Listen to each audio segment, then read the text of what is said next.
বিশ্বজুড়ে আবারও বাড়ছে মহামারী আতঙ্ক।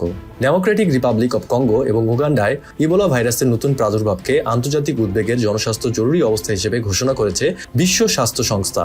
কঙ্গোর পূর্বাঞ্চলীয় ইতুরি প্রদেশে শুরু হওয়া এই প্রাদুর্ভাব ইতিমধ্যেই ছড়িয়ে পড়েছে প্রতিবেশী দেশ উগান্ডাতেও।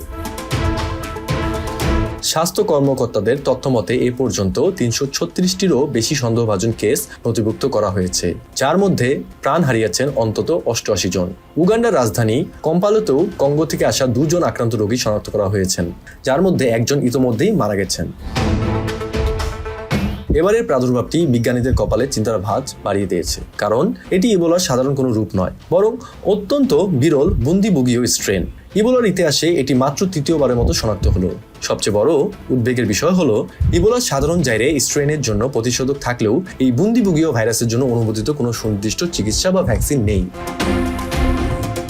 আক্রান্ত ব্যক্তির শরীর থেকে নিশ্চিত তরল পদার্থ যেমন রক্ত বা বমির মাধ্যমে এই ভাইরাস অত্যন্ত দ্রুত ছড়ায়। আক্রান্ত দেশগুলোর সাথে উন্মুক্ত স্থল সীমানা থাকায় প্রতিবেশী দেশগুলো এখন চরম ঝুঁকির মুখে। বিশ্ব স্বাস্থ্য সংস্থা আতঙ্কিত হয়ে আন্তর্জাতিক সীমান্ত বা বাণিজ্য বন্ধ না করার পরামর্শ দিয়েছে।